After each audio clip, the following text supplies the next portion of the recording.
This is the story of the Muppets World Tour. You can read along with me in your book. You will know it is time to turn the page when you hear the chimes ring like this. Let's begin now.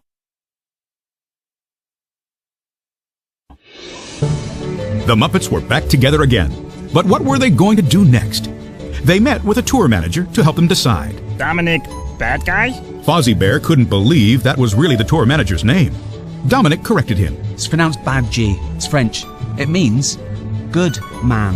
The Muppets thought Dominic was great. He wasn't a suspicious character at all. Dominic suggested that the Muppets should go on a world tour. Most of the gang thought it was a brilliant idea. But Kermit wasn't so sure. In fact, he wasn't so sure about Dominic himself. He spoke up. Look, everybody, we can't just blindly jump at the first offer to come along. It all seemed a little too convenient to Kermit. But the rest of the Muppets were determined. They wanted a world tour.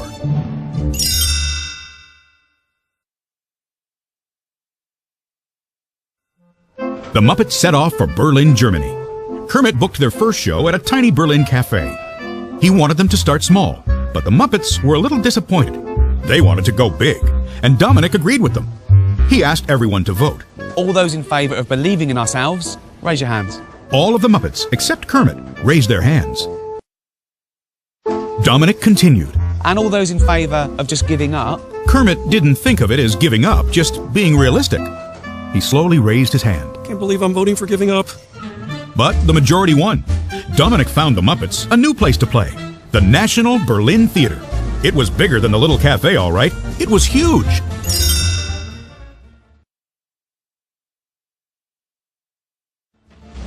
The Muppets moved into the theater and began rehearsing.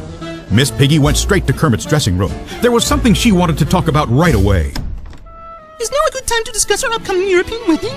But Kermit hadn't actually agreed to marry Miss Piggy yet. He pointed out that small detail, and she didn't take it very well. She stormed off. Kermit was upset, so Dominic suggested he take a walk to clear his mind. Kermit nodded. You know, a quiet stroll's not a bad idea. Kermit walked through the streets of Berlin. The city was full of wanted posters for a criminal named Constantine. He looked just like Kermit, except he had a big mole on his face.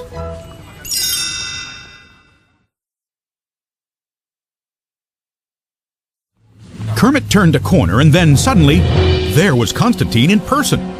Kermit was so startled by his look-alike that he didn't even notice when Constantine stuck a fake mole on Kermit's face. As quickly as he had appeared, Constantine disappeared into the night. Just then, the police arrived. They thought Kermit was Constantine, and they arrested him. Kermit struggled. Oh, hold on, there must be some mistake. I'm Kermit the Frog. The police put Kermit into a van. As Kermit was taken to a prison in Siberia, Constantine arrived at the National Berlin Theater. He used green makeup to cover the mole on his face.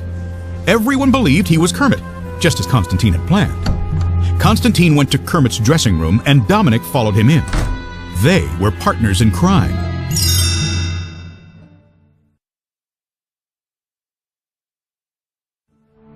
Their plan was very wicked, and Constantine couldn't wait to get started. We're now positioned to carry out greatest burglary of all time and pin it on those gullible Muppets. We're going to steal the unstealable, the crown jewels of England. The jewels were locked up in the Tower of London. To break in, the thieves needed 3 special items: a map, a key, and a locket.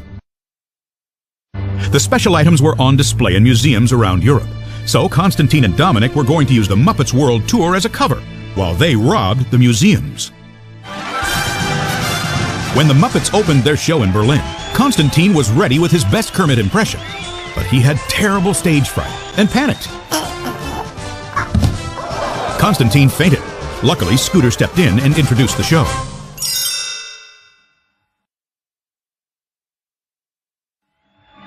Later, when Constantine came around, he told Scooter a lie. I'm fine. Carry on the show. I have to go for a lie down. But he and Dominic had other plans. While the Muppets were putting on their show, the 2 thieves broke into the National Treasure Museum and stole a portrait of Colonel Thomas Blood. On the back of the painting was a treasure map. Dominic grinned. Thomas Blood, the only man to ever steal the crown jewels, or rather, nearly steal the crown jewels. This map, along with Blood's key and locket, is the only way to get close to them.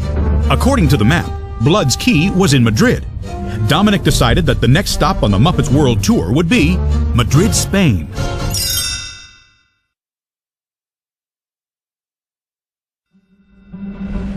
Meanwhile, Kermit had arrived at the prison in Siberia. He still had no idea what was going on. I'm not Constantine. I don't even know who that is. My name is Kermit. But no one believed him. The guard, Nadia, threw him into a cell and slammed the door shut.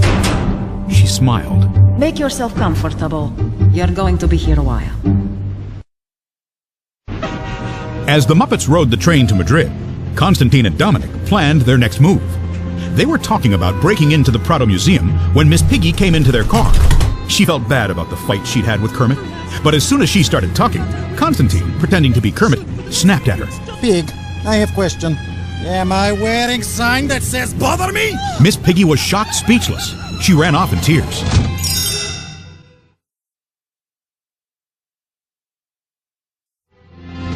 Dominic warned Constantine that he wasn't doing a very good job of acting like Kermit, especially with Piggy. If we're to get away with this, you've got to keep up appearances. Do whatever the pig wants. Keep her happy. Whatever she asks of you. Constantine realized that Dominic was right.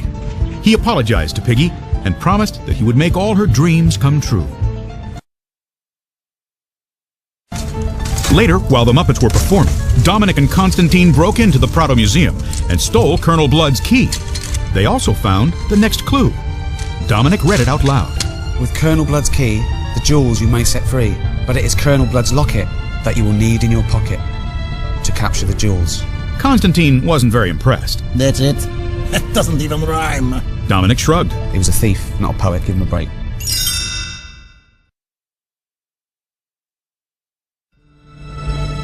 Back at the Siberian prison, Kermit was trying to escape.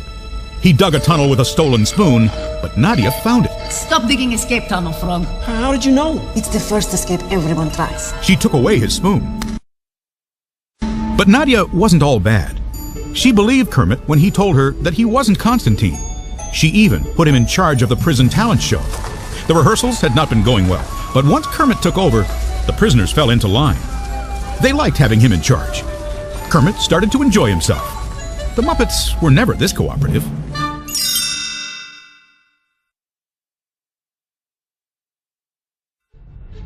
The next stop on the Muppets World Tour was Dublin, Ireland, where Colonel Blood's locket was hidden in the Bank of Ireland. Constantine thought that everything was going according to plan, but the Muppets were starting to notice that Kermit wasn't acting like himself. On the train to Dublin, Fozzie was eating a sandwich when he saw a picture of Constantine in a newspaper. Suddenly, a blob of guacamole fell on the picture, covering Constantine's mole. Now the picture looked just like Kermit. Fozzie went to find Walter. Walter realized what was going on. Wait a minute. What if Kermit has been replaced by this Constantine guy? Fozzie shook his head. Oh, I wish Kermit was here. He'd know what to do. Walter brightened up. You're right. There's only one frog in this world who can save us. Fozzie, Walter, and Animal set out to find the real Kermit and bring him back.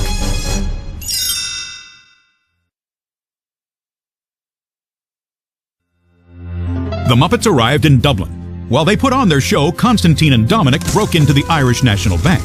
There they found not only Colonel Blood's locket, but Colonel Blood's entire skeleton, still wearing the locket. Constantine remained calm. Grab the locket. Constantine's wicked plan was almost complete. There was just one more thing he needed to do. Constantine hurried back to the theater, where the Muppets were just finishing their show. Miss Piggy was on stage. Constantine walked onto the stage and got down on one knee. Miss Piggy, I have an important question. Do you wish to become Mrs. Piggy? Or rather, Mrs. the Frog?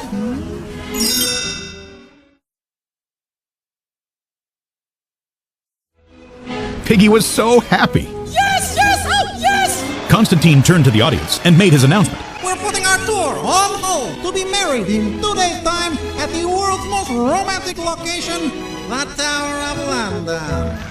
This is what Piggy had always dreamed of. But something was off. Kermit didn't normally act this way. It all seemed too easy. Later, Dominic and Constantine were whispering backstage. Dominic did not understand why Constantine had asked Piggy to marry him. Constantine snorted. In Tower of London, you cannot put on stupid variety show. But you can get married. I realized months ago that our only chance of pulling this off was a Muppet wedding.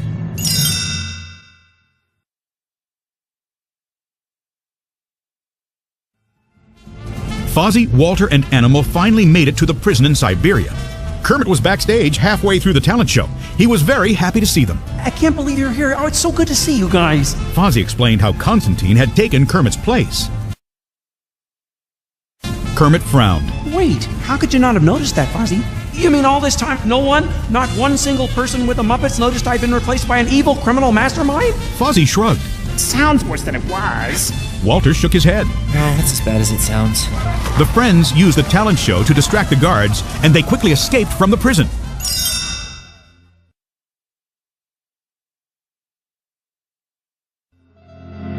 Meanwhile, the rest of the Muppets were in London, and Constantine was getting ready for his wedding.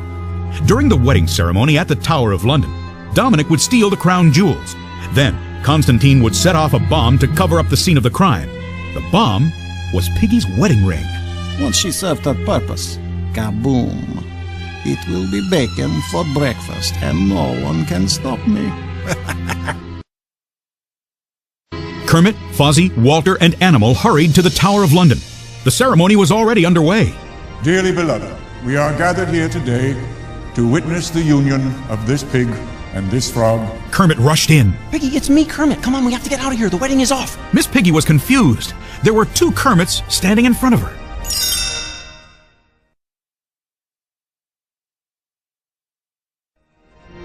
The real Kermit turned to the Muppets. I love you. All of you. Even when you drive me crazy, and Then he looked at Piggy. some of you, because you drive me crazy. Piggy realized that he was the real Kermit, and she covered him with kisses. Constantine knew that the jig was up, and he pulled out a detonator. Kermit panicked. It's a bomb! Constantine blows up his crime scene, so we have to find a bomb! Conveniently, Bunsen and Beaker had a magnetic bomb attractor vest, which immediately pulled Miss Piggy by her wedding ring toward it. The Muppets took the ring off her finger, and it flew through a window into the River Thames. It exploded underwater, and no one was harmed. But while the Muppets were distracted, Constantine took Miss Piggy hostage. He led her toward his getaway helicopter.